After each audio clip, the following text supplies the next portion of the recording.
Avant qu'on commence, j'ai oublié de mentionner tantôt, vous avez reçu votre bulletin mensuel. Si ce n'est pas fait, je ne sais pas qui les a en stock. André, c'est toi qui les as? Ils viennent en arrière, donc ils sont où? À l'entrée. À l'entrée? Oui. Très intéressant. On sait d'ailleurs, si vous, ceux qui l'ont déjà regardé, que le 7 mars, donc vendredi, Justin, tu as quelque chose à faire vendredi.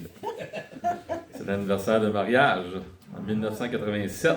Donc, il y a d'autres dates aussi, là, mais je ne veux pas que Justin oublie son travail de mari. Hein? Ah non, je n'oublierai pas. Bon. Tournez avec moi dans Daniel, s'il vous plaît, au chapitre 10.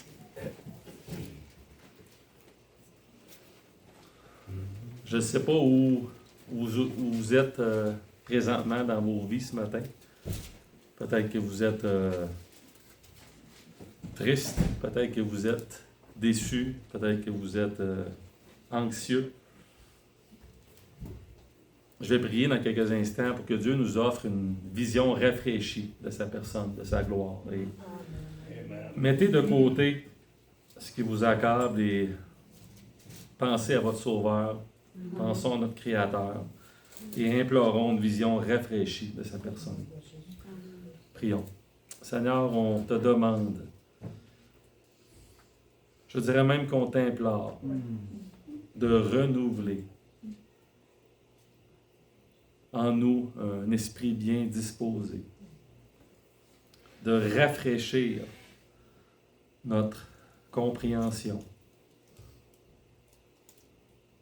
de ta gloire, de ta beauté, de ta majesté. Rafraîchis, Seigneur, renouvelle nos pensées, qui sont parfois teintées par ce que nos regards peuvent voir sur cette terre. Seigneur, qu'on nous puissions te voir comme ce récit qu'on a lu il n'y a pas si longtemps, de la transfiguration. Lorsqu'on y pense, c'est une chose incroyable qui s'est passée. Ah, Seigneur, je te demande de rafraîchir nos pensées ce matin. Qu'il n'y ait que toi qui sois présent dans notre esprit pour les prochaines minutes. Et bien évidemment, on te demande ces choses dans le nom de Jésus-Christ, qui plaide pour nous auprès du Père, qui présente nos supplications auprès du Père. Alors, Seigneur, on a espoir que le Père va répondre, puisque le Fils plaide. Et nous te demandons ces choses en son nom. Amen. Amen. Je vais juste lire les versets 7 à 11. J'aimerais relire le chapitre au complet, mais je ne le ferai pas. Moi, Daniel 10, verset 7. Moi, Daniel, je vis seul la vision et les hommes qui étaient avec moi ne la virent point.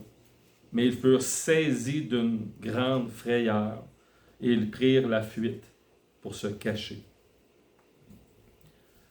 Je restai seul et je vis cette grande vision. Les forces me manquèrent. Mon visage changea de couleur et fut décomposé et je perdis toute vigueur. J'entendis le son de ses paroles et comme j'entendais le son de ses paroles, je tombai frappé d'étourdissement, la face contre terre.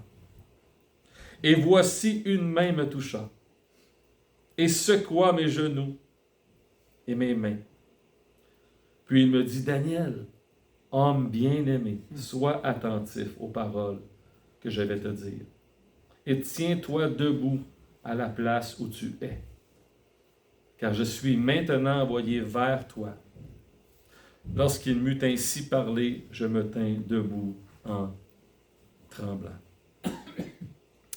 Nous voici à la étude numéro 3 du chapitre 10. Certains vont dire, c'est temps qu'on achève le chapitre 10. Ça va être fait ce matin par la grâce de Dieu.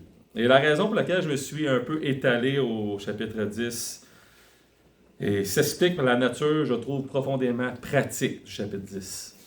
Qu'on doit justement ne pas regarder comme quelque chose qu'on lit intellectuellement, qu'on ne met pas en pratique, mais qu'on mette en pratique. Il y a beaucoup d'éléments ici très importants pour chacune de nos vies.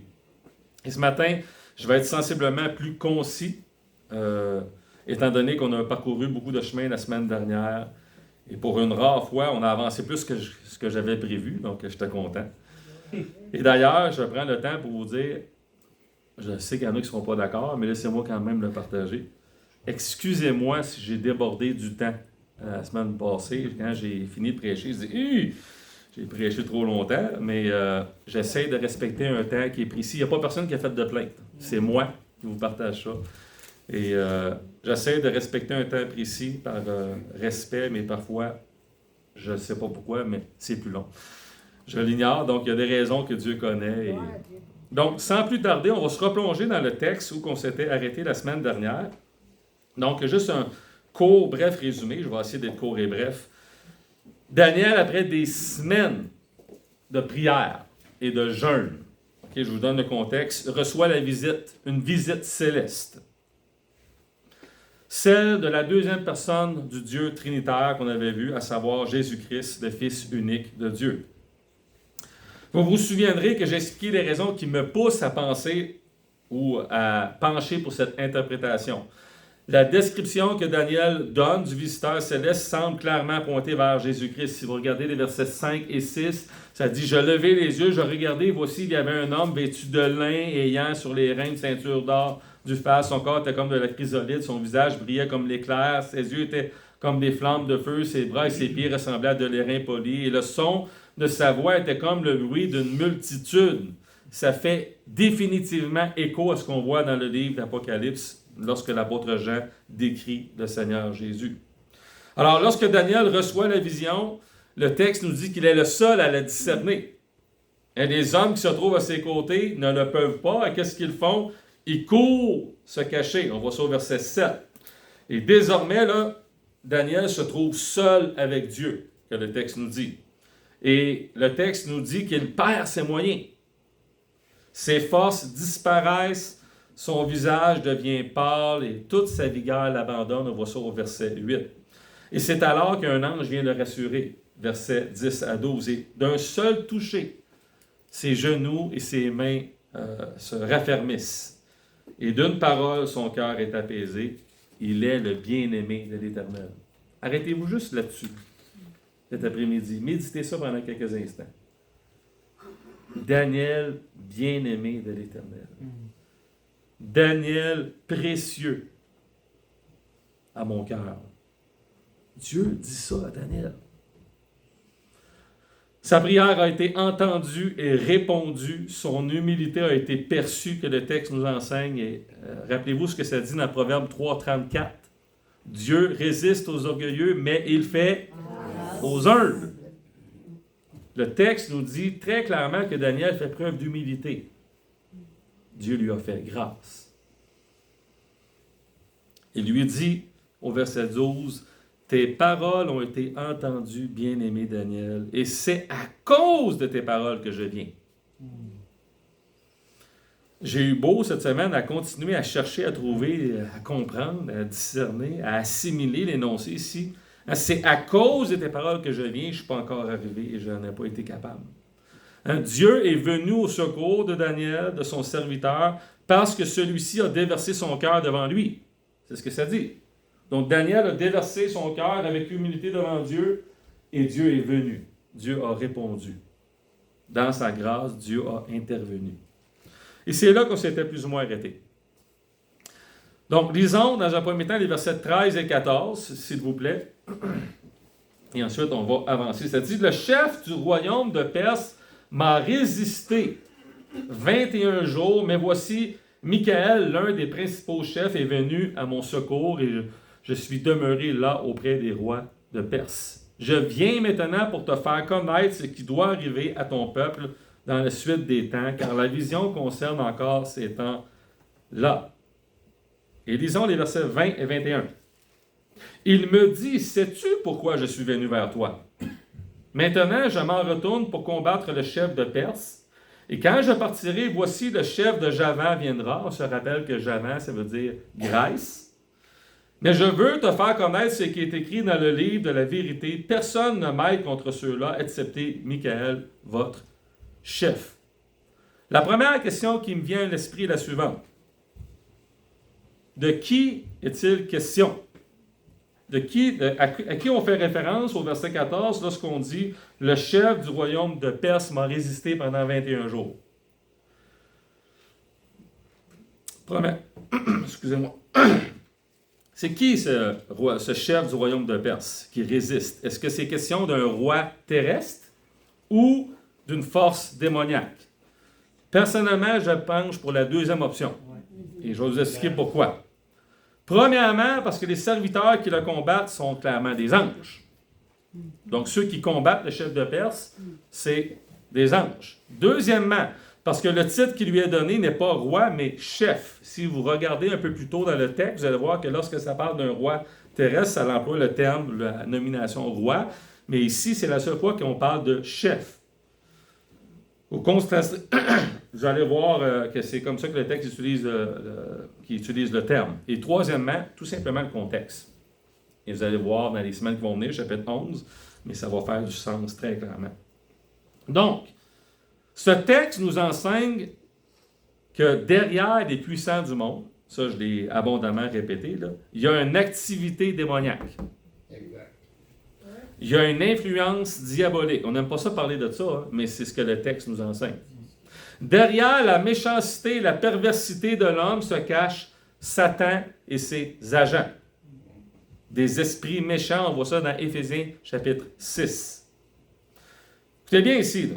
Il y a donc un combat ou un conflit invisible, réel, qui surpasse notre perception. On peut choisir d'en faire fi, on peut refuser de le voir, de l'admettre, mais il est tout de même là et bien réel. Moi, je m'appuie sur la parole de Dieu. La parole de Dieu dit que derrière ce que je vois, il y a un combat. Et j'en ai un exemple ici. Encore une fois, on se met dans la peau de Daniel. Il prie, il ne sait pas ce qui se passe en haut. Mais pendant 21 jours, il se fait dire que j'étais en train de combattre. Et je suis venu vers toi. À cet égard, l'enseignement de l'apôtre Paul dans 1 Corinthiens 10 nous aide à comprendre l'idée. Si vous voulez venir voir rapidement, je n'avais pas prévu y aller, mais je pense que c'est une bonne chose qu'on y aille. 1 Corinthiens 10. Excusez-moi. Verset 18. 1 Corinthiens 10, 18. Voyez les Israélites selon la chair, ceux qui mangent les victimes ne sont-ils pas en communion avec l'autel? Que dis-je donc? Que la viande sacrifiée aux idoles est quelque chose et qu'une idole est quelque chose. Nullement, je dis que ce qu'on sacrifie, on le sacrifie à des démons et non à Dieu. Or, je ne veux pas que vous soyez en communion avec les démons. On peut retourner dans Daniel.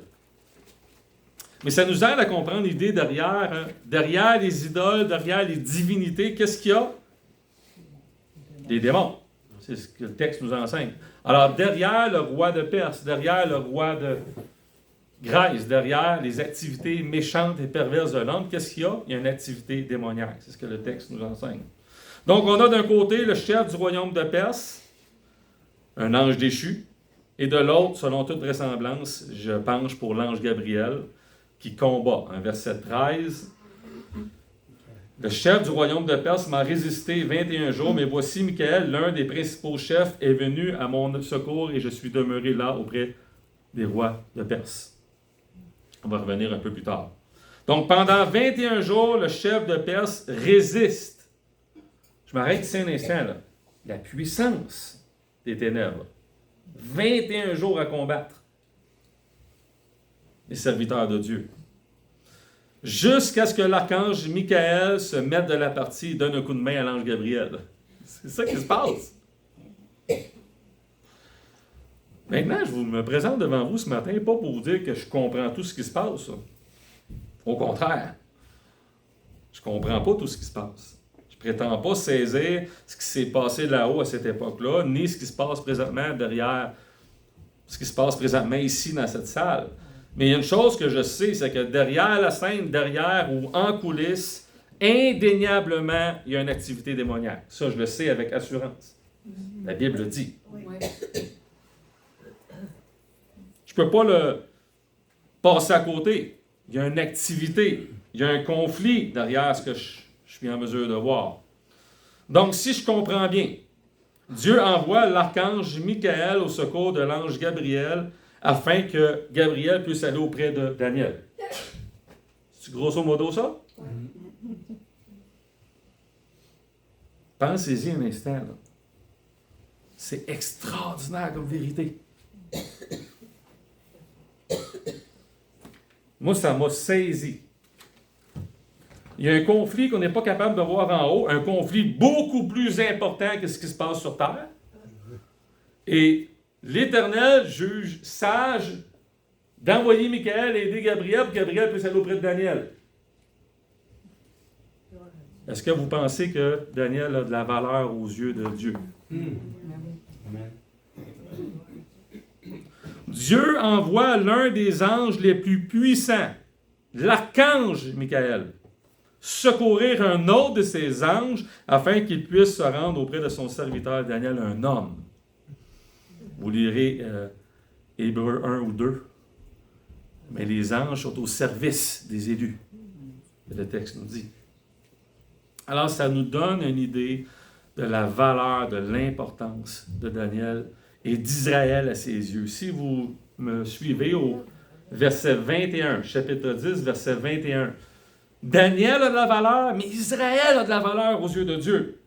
Regardez ce que ça dit. « Mais je veux te faire connaître ce qui est écrit dans le livre de la vérité. Personne ne m'aide contre ceux-là, excepté Michael, votre chef. » Votre chef. Venez au chapitre 12. Ça va plus clair encore. Verset 1. Ça dit, « En ce temps-là se lèvera Michael, le grand chef, le défenseur des enfants de ton peuple. » Michael, l'archange Michael, est au service et le défenseur d'Israël, que le texte nous enseigne. Alors, clairement, dans ces deux passages, l'archange Michael est spécifiquement associé au peuple d'Israël. Il est identifié comme étant le grand chef ou le défenseur d'Israël. Est-ce qu'Israël a de l'importance aux yeux de Dieu encore aujourd'hui? Oui! Amen.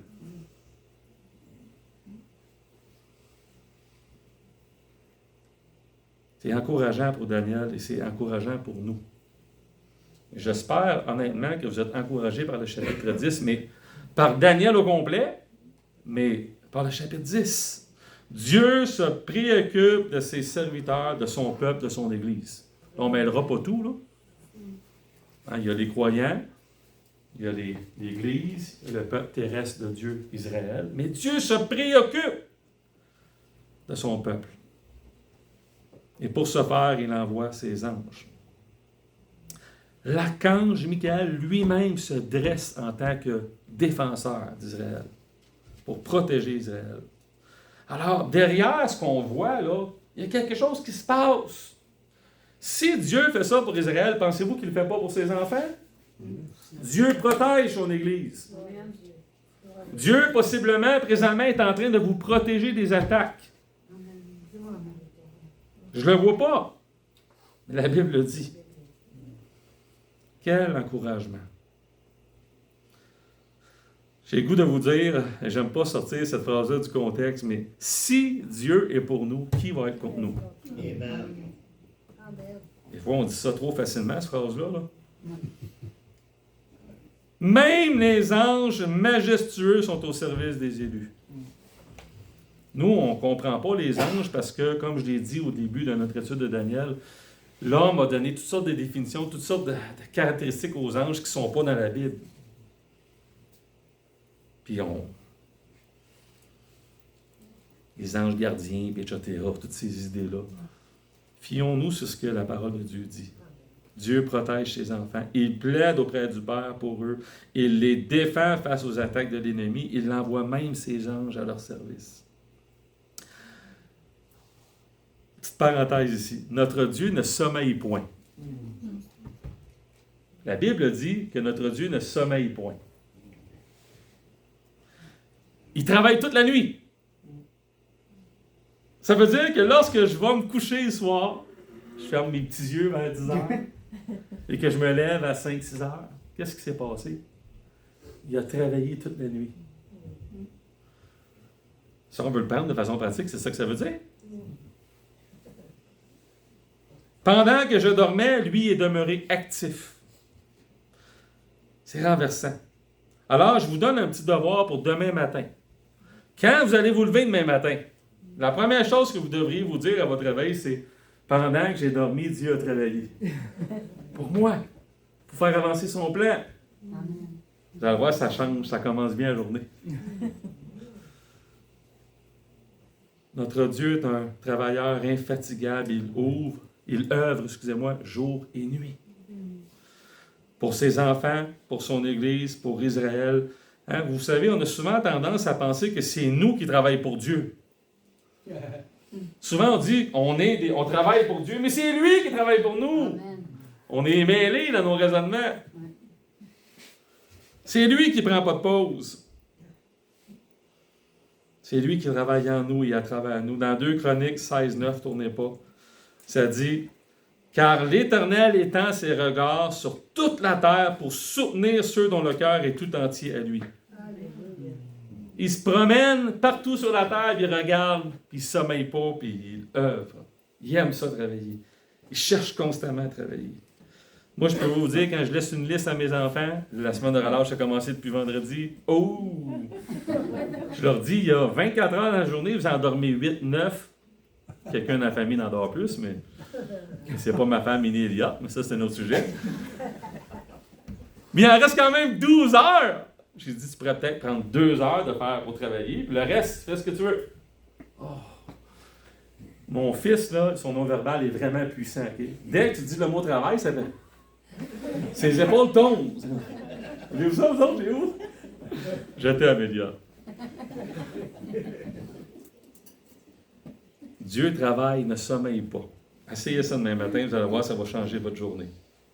Maintenant, non seulement Daniel se trouve encouragé par l'œuvre et l'action de Dieu, mais aussi par le fait que le plan de Dieu, ce que Dieu dit, c'est vrai.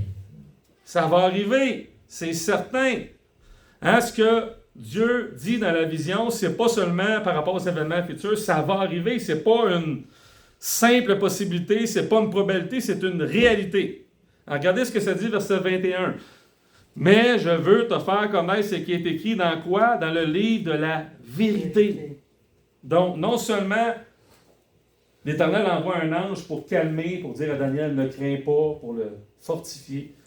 Il lui donne des paroles d'encouragement, mais il lui dit également, ce qui s'en vient, c'est vrai.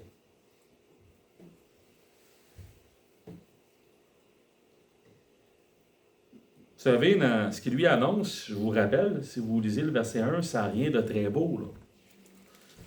Regardez le milieu du verset 1, ça dit « Cette parole qui est véritable, il le répète, qui est vraie, annonce une grande calamité. » Parce que j'ai à t'annoncer, c'est vrai, là, mais c'est vraiment pas beau ce qui s'en vient.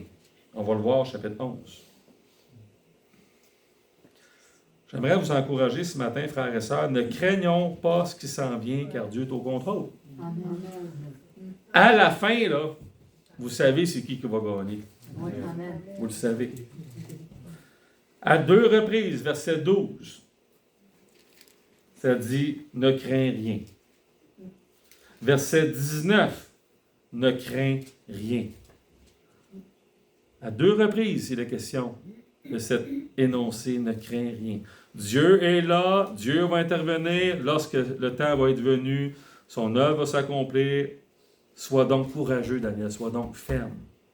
Parce que tu sais que ce qui va arriver, ce qui va être révélé est vrai.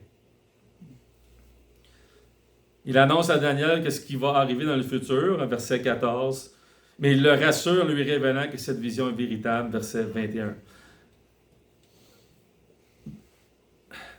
L'Éternel ne dit pas à Daniel quelque chose du genre, tu sais, ça va peut-être arriver, si tout s'enligne bien, là, ça va sûrement arriver de cette façon-là.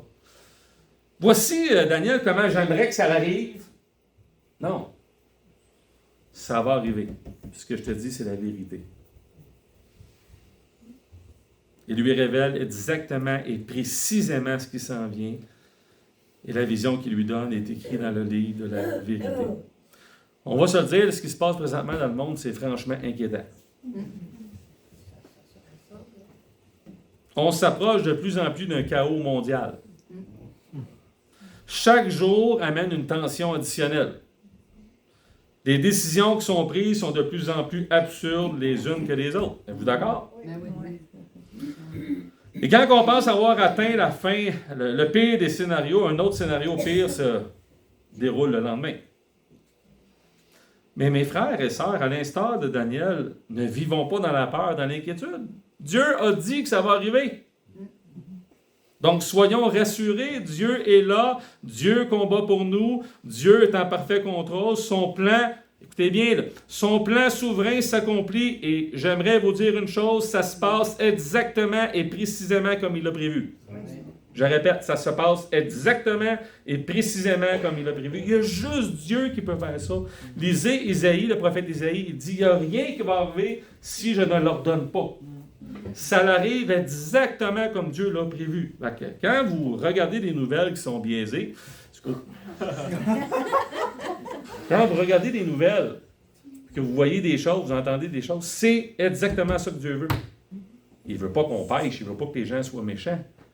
Mais le plan qui nous amène à la fin se déroule devant nos yeux. Dieu fortifie son peuple à travers ça. Dieu n'abandonne pas ses enfants. Il dépose sa main sur celui ou celle qui tremble, que le texte nous dit. Ici, en l'occurrence, c'est Daniel. Il relève celui ou celle qui se décourage. Il l'a fait pour Daniel, il va le faire pour nous parce que nous sommes précieux à ses yeux. Psaume un petit blanc. 8, je crois, mais pas certain. Ce que Daniel voit là, c'est effroyable. Vous allez le voir peut-être la semaine prochaine. Faut pas que je m'avance trop. C'est pas beau. Ça n'a rien d'encourageant. On parle d'une grande calamité. Mais quand même, Dieu dit, ça va aller, Daniel. Ça va aller parce que je suis là. Ça va aller parce que je combats pour le peuple. Ça va aller parce que mon plan s'accomplit et il est véritable. J'ai mis mon meilleur serviteur sur le coup. Michael. On ne comprend pas la puissance de Michael, mais lisez Jude. Il est puissant, cet ange. Il est au service de notre grand Dieu. Avez-vous tendance à vous inquiéter parfois? Avez-vous tendance des fois à regarder les circonstances, à être submergé par les difficultés à la place de regarder à Dieu? La réponse de Dieu est la suivante. Prends courage, lève les yeux, ne crains rien. Savez-vous quoi? J'ai lu cette semaine que le commandement ne crains rien, c'est un commandement, c'est un des commandements qui arrive le plus souvent dans toute la Bible. Ne crains rien. Ça veut dire quoi, ça? Ça veut dire qu'on est une gang de peureux. Je ne sais pas. Moi, c'est le même que je vois ça. Ne crains rien. Verset 19. Puis il me dit, ne crains rien, homme bien-aimé, que la paix soit avec toi. Courage, courage. C'est indiqué 2 fois dans la langue originale. Prends courage, prends courage. Dieu seul, mon cher Daniel, peut calmer ton cœur. Je ne parle pas à Daniel Oligny, je parle à Daniel ici, mais je m'adresse surtout à toi. La paix qui surpasse toute intelligence se trouve en Dieu. Je vais accomplir mes promesses, Daniel. Je termine avec 1 ou 2 applications. Elle va peut-être être longue, par contre. Elle est simple, mais écoutez bien. Le texte nous enseigne à chercher Dieu lorsque nous sommes éprouvés. C'est ça que le texte nous enseigne ici. Lorsqu'on est éprouvé, lorsqu'on est déçu, lorsqu'on est découragé, qu'est-ce qu'on fait? On se distrait. Ah non, excuse, on cherche Dieu. Je vais être bien honnête avec vous, des fois, moi je suis découragé, épuisé. Qu'est-ce que je fais? Je prie pas, j'écoute un film. Je veux me changer les idées. Dans le texte ici, Ça nous enseigne à chercher humblement et aussi longtemps qu'il le faut Dieu dans la prière. Vous savez, je l'ai mentionné dans l'étude numéro 1 du chapitre 10, mais on aime les résultats instantanés. On n'est pas toujours prêt à attendre le secours de l'Éternel. On est rarement prêt à l'attendre. On cherche des solutions rapides. Au lieu de s'approcher de Dieu, on cherche à se distraire, à se dérober à la réalité. Venez pas me dire que je suis seul comme ça, là. Voici ce qui se passe dans notre terre. Je l'ai mis en mots. Dans notre tête, excusez.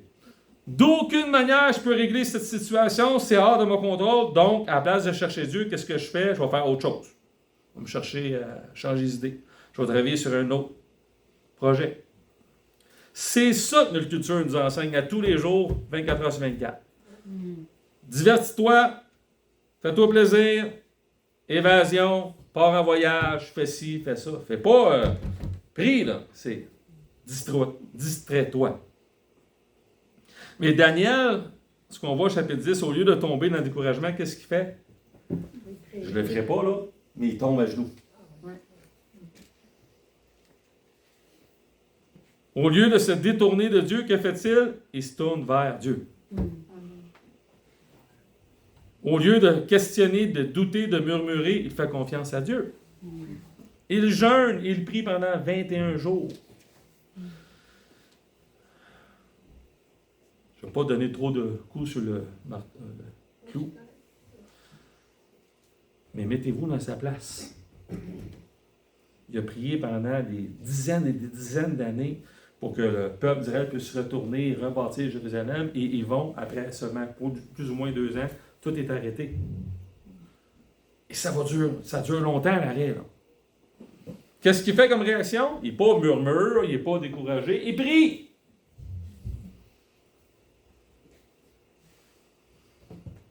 Combien de chrétiens ont abandonné, se sont détournés de la foi parce que Dieu n'a pas répondu comme il l'aurait voulu? Combien de chrétiens se sont détournés de la foi parce que Dieu n'est pas à leur service? Beaucoup trop. Daniel, ici, il sait que le plan de Dieu surpasse largement sa vie. Largement ses tristesses. Il sait qu'il y a des facteurs et des enjeux qui surpassent qui sont au-delà de sa compréhension. Il sait qu'il est question de des royaumes qui vont s'échelonner pendant des centaines d'années. Les Babyloniens, les Mèdes et les Perses, les Grecs, les Romains, le royaume éternel. Il reconnaît, écoutez bien, là, il reconnaît que le plan de Dieu est de loin plus important, plus significatif, plus prioritaire que sa propre vie. Et il marche et il prie dans ce sens. C'est une chose de comprendre ça. Ah, je sais que le plan de Dieu est beaucoup plus grand que ma vie. Mais dans la pratique, Seigneur, ma vie, mes besoins passent avant l'avancement de ton plan. C'est vrai qu'on pense comme ça. Seigneur, je souffre présentement. Là. Arrête tout ce que tu fais, viens m'aider.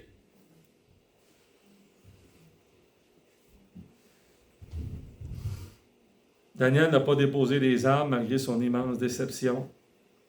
Qu'est-ce qu'il a fait? Il fait comme dans 1 Pierre. Il a redoublé d'efforts dans la prière. Il s'est montré encore plus concentré, encore plus acharné. Et retenez bien ceci ce matin, il n'a jamais cessé d'y croire. Il n'a jamais cessé d'y croire. Malgré l'absence apparente de succès, de gain, ça n'avance pas.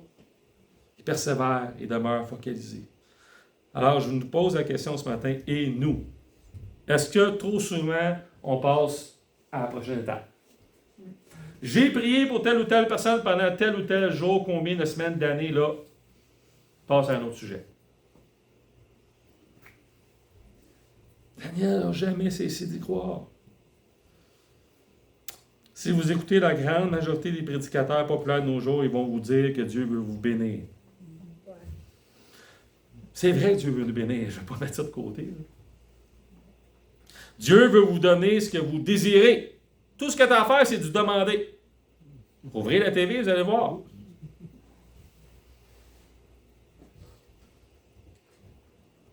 Dieu, il attend juste que tu demandes, puis il va te le donner. Vraiment? Je pense pas. Daniel a passé 3 semaines à prier, à jeûner, et au bout de ces 3 semaines, qu'est-ce qu'il a reçu? Rien de ce qu'il a demandé. Mettez-vous dans la peau du prédicateur populaire devant des dizaines et des dizaines de milliers de personnes qui vont leur dire, là, vous allez jeûner et prier pendant 21 jours, puis après 21 jours, tout ce qu'il a demandé, vous ne l'aurez pas. Il va y avoir moins de 10 000 ou 20 000 personnes la semaine d'après à l'église. Mais c'est ça. Voulez-vous entendre ce que vous voulez entendre ou vous voulez entendre ce que Dieu dit? Avez-vous déjà pensé que c'est possible que la seule chose que Dieu puisse vouloir, c'est que nous dépendions de lui comme Daniel l'a fait? Amen. C'est peut-être ça qu'il veut. That's it. Ce que nous pensons être bon, ce que nous définissons comme étant une bénédiction est parfois l'opposé à notre compréhension. Si j'ai telle ou telle chose, si Dieu me répond de telle ou telle manière, je vais être heureux, je vais avoir la paix. Si Dieu règle tel ou tel problème, ça va être parfait. Es-tu réellement certain de ça?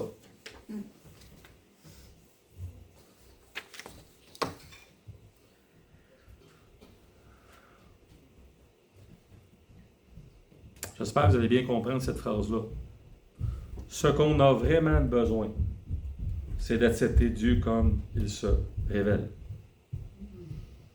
Ce qu'on a réellement besoin, c'est d'accepter le Dieu de la façon qu'il se révèle lui-même. Pas ce que nous, on le définit. Pas de la façon que nous, on voudrait qu'il soit. Mais on a besoin de plier notre volonté à la façon que Dieu lui-même se révèle. Alors, lorsque vous passez à travers une situation difficile, demandez-vous, qu'est-ce que Dieu veut? De quelle manière sa gloire, son nom, son royaume sont-ils mis de l'avant par ce que moi je vis? Est-ce vraiment par l'obtention de ce que je veux ou je cherche sa gloire, son nom, son royaume? Qu'est-ce que je mets de l'avant dans mes prières? Est-ce que tout ce que je dis, c'est Seigneur, guéris-moi, ou Seigneur, fais ce que tu veux pourvu que ton plan puisse être avancé? Pourvu que je puisse te glorifier à travers ma maladie. Deuxième chose que le texte nous enseigne, Dieu est plus important que tout le reste. Plus important que moi, plus important que mes besoins, plus important que ma compréhension. Remarquez bien là, dans le texte, on ne prendra pas le temps de le voir, mais relisez chapitre 10 si vous voulez cette semaine, mais il n'y a rien qui est dit par rapport à la vision.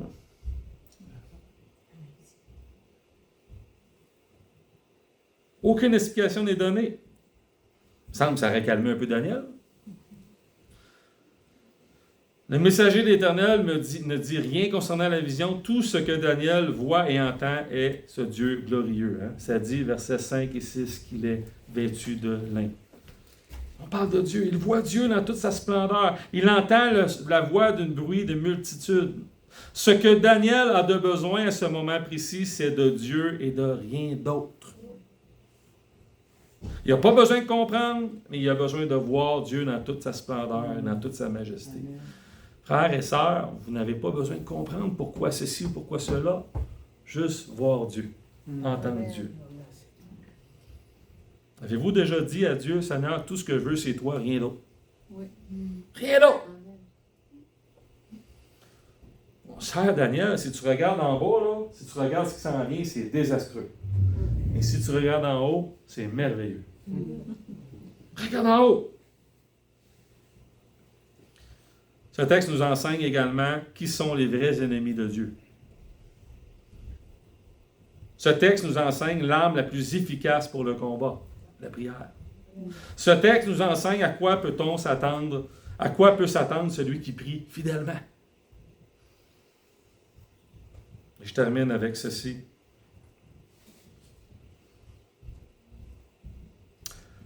Vous savez, parfois, lorsqu'on vit des situations difficiles, à la place de se tourner vers Dieu, qu'est-ce qu'on fait? Je pense que c'est un des pires mensonges que Satan nous met dans la tête. On vit une situation difficile, on est découragé. Qu'est-ce qu'on fait? Qu'est-ce qu'on devrait faire? Prier. Qu'est-ce qu'on fait? On ne prend pas le temps de faire ce qu'on devrait faire. J'ai tellement de choses à faire, Seigneur. J'ai tellement de choses dans la tête, je n'ai pas le temps de prier. Moi, je fais souvent ça.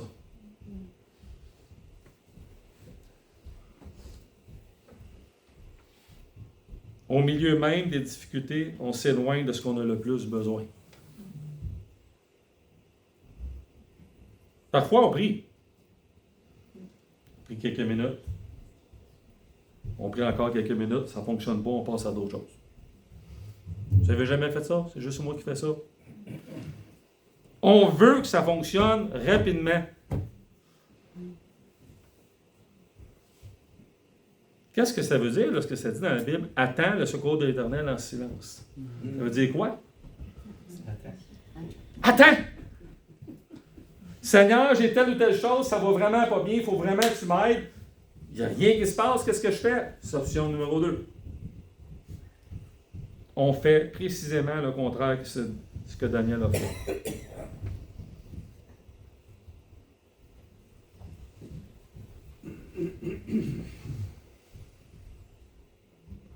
On ne prend pas le temps de faire ce qu'on devrait faire.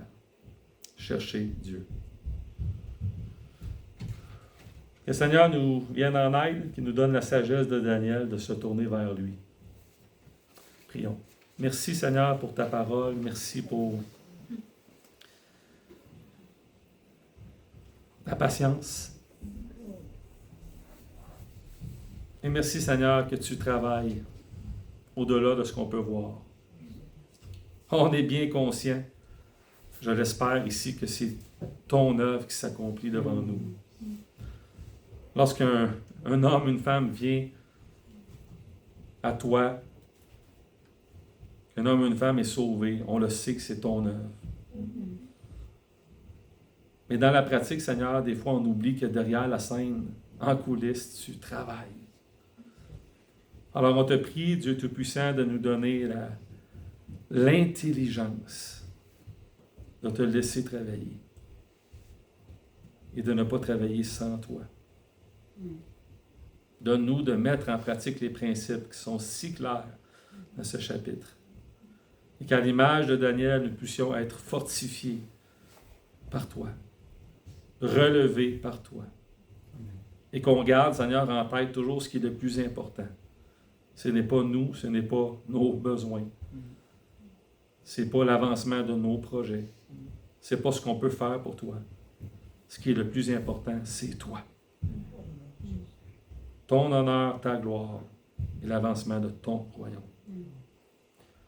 Bénis, Seigneur, bénis-nous tous à travers ce texte. Dans le nom de Jésus qu'on te prie. Amen. Amen. André, laissez finir.